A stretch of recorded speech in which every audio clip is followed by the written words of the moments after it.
You know, I've had this Super Tenere for a while, and I think it's probably like the best fitting bike for me. And a lot of people, oh, that's an interesting structure. It's like a bridge over that. That is awesome. It's just there for really no reason, but it looks really cool. It's a covered bridge. I never noticed that.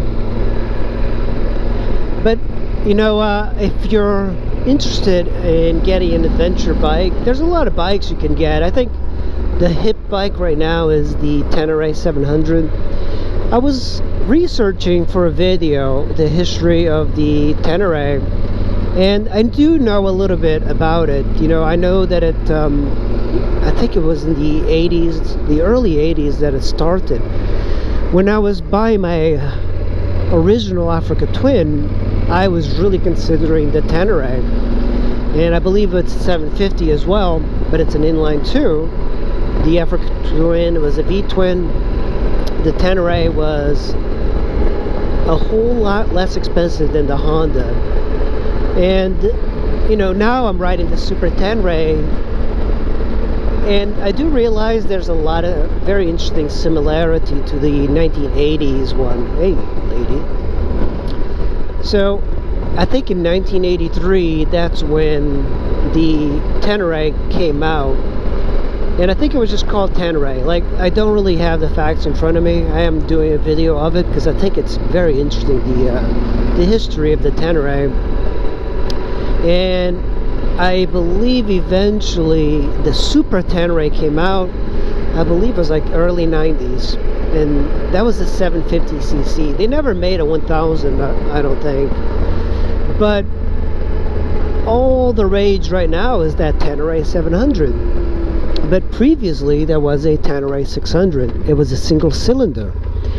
Not a lot of people know about it, but it's quite striking. It's a really good looking bike, single cylinder, and that Tenere 600 looks a lot like the 700. Now, I don't really know about too much of the engine. It's a single cylinder, so it doesn't really have the get up and go that the inline 2s have. So the that 600 was not brought into the United States, so a lot of people don't know about it. But it's a cool looking bike. It looks very similar to the 700. The 700, of course, it's a very inexpensive, very bare bones bike, and I think I like that a lot. Even when you consider this Super Tenere, it is very similar in thinking. It's like, we're gonna give you, hey, that's an ostrich. Holy cow, what the hell is an ostrich doing here? Jesus, that was odd. I never noticed that. So the 700, that's an inline 2, very basic,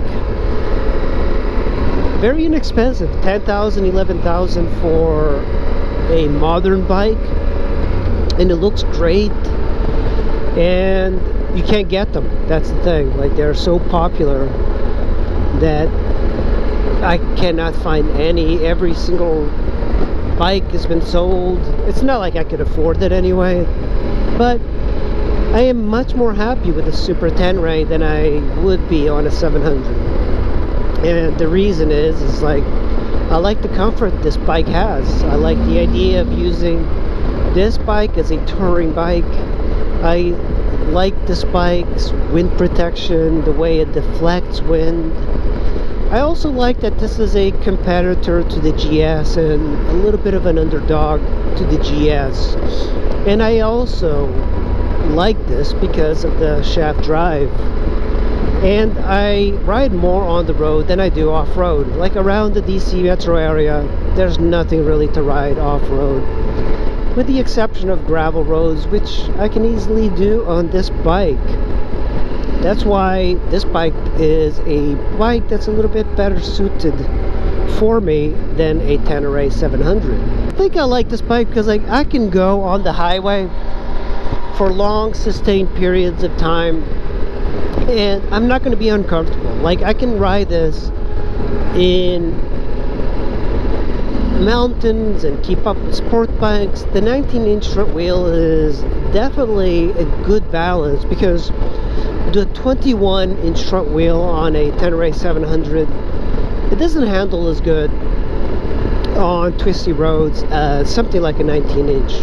The 17 handles better, but somehow it's a compromise when you get into a little bit of the, I guess, off-road pavement, which you know, for me it's not that important, because I simply do not go into off-road that much.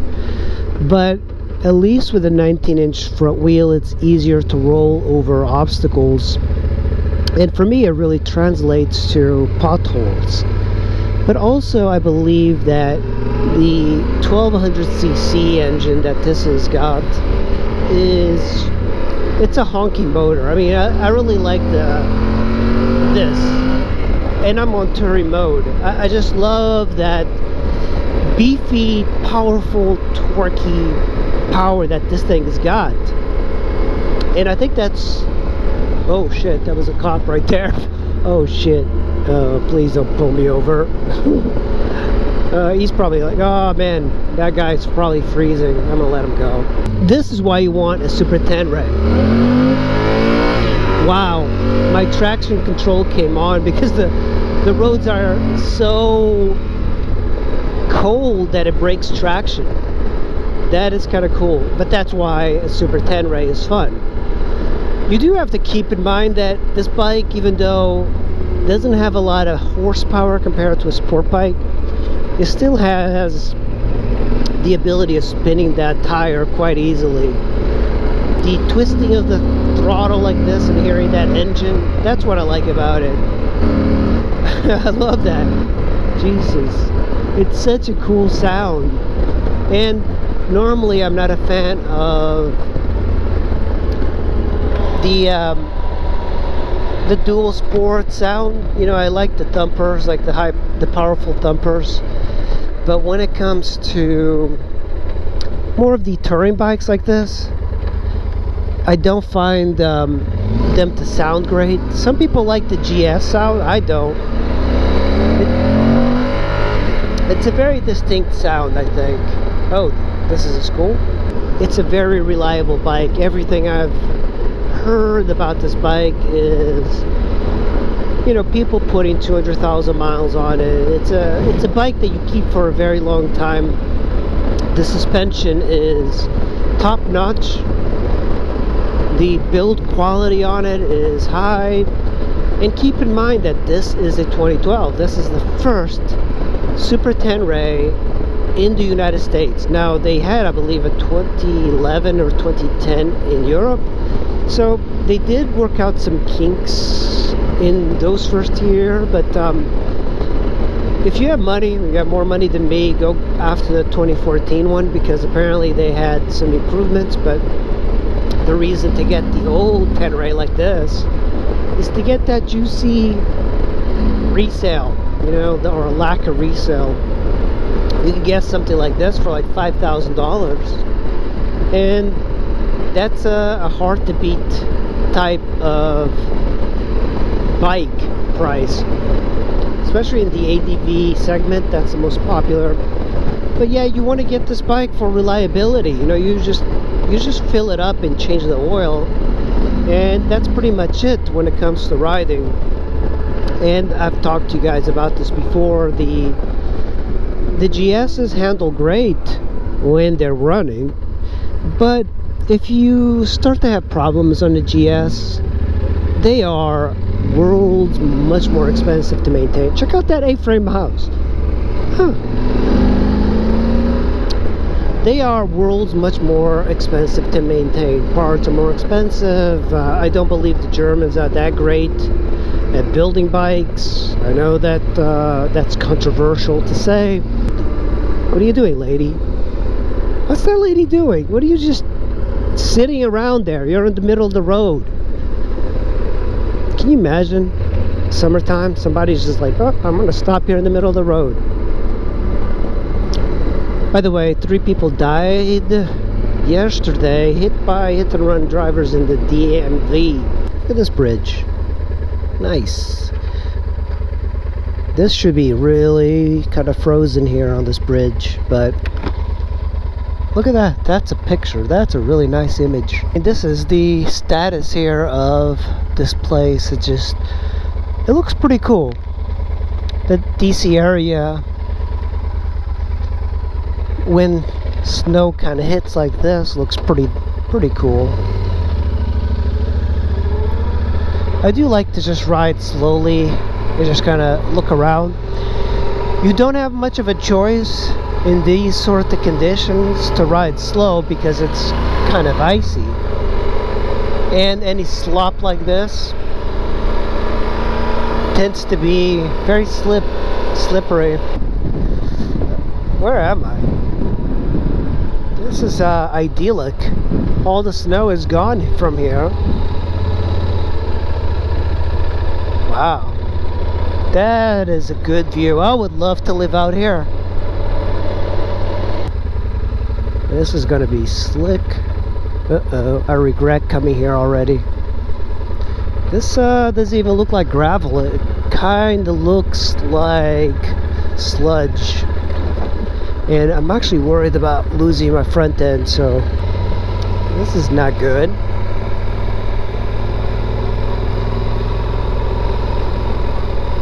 Where am I going? Oh no, this is not... Shit, this is not it. I guess I'm going straight here. Wow, this is pretty nasty. This is terrible. Oh, well, I'll just follow it for a bit. Oh shit. Oh man, the road ends here. There's a limit how fast you can really go when the road is this cold. You can still twist it, but I'm much more careful riding when it's like this than in the summer. In the summer I know how much traction I have. You can do this one in a while. I wish I was a dictator. The first law that I think I would enact as a dictator would be, if your penis is bigger than mine, I would have you killed. What's this guy doing?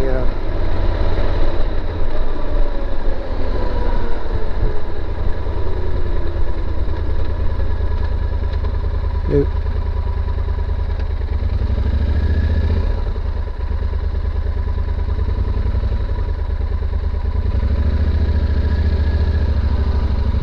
Hey, are you okay? Yeah, just the small store. What was that? Oh. Sorry? Do you want to push it into the shoulder? If you put it in neutral, I can push you over a little bit.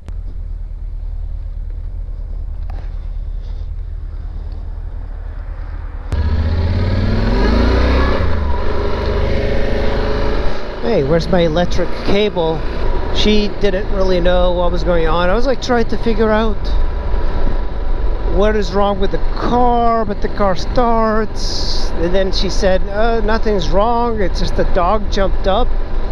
No idea, but I don't know, I kind of felt that pushing the car over to the side might have been a good idea. That guy had his mask inside this car. Oh, you bastards, I can't believe you bastards didn't go. Oh, now I'm gonna have to wait around here again. Maple Lawn South, luxury single family homes from the 1 mil. So casually to list houses at 1 mil. $1 million houses are the norm around here. It's kind of crazy because to get a $1 million house you need to pay what, $10,000 to $12,000 per month, and that's incredibly high for a house. And we're back. Look at the headlights on that thing. Jesus, that's pretty badass. I usually like to turn them off, but yeah, I really like this bike. It's probably the most flexible bike for my riding style than anything I've had in the past, and I think it was a great deal that I got.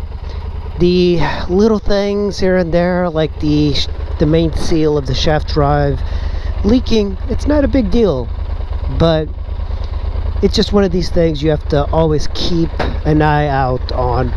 And the upside down fork, sometimes it could have leakage, but that's pretty much That looks like oil. You see that?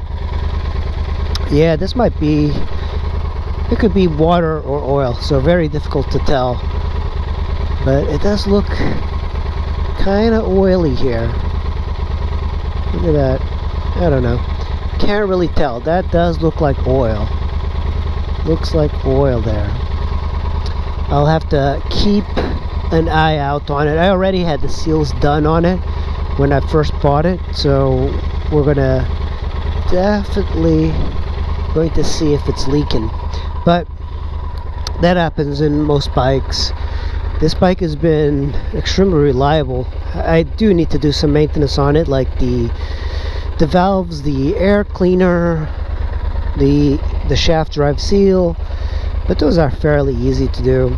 Spark plugs, that sort of stuff. So that's the ride for today, guys. I hope you enjoyed it, and I'll see you in the next video. Thanks for watching.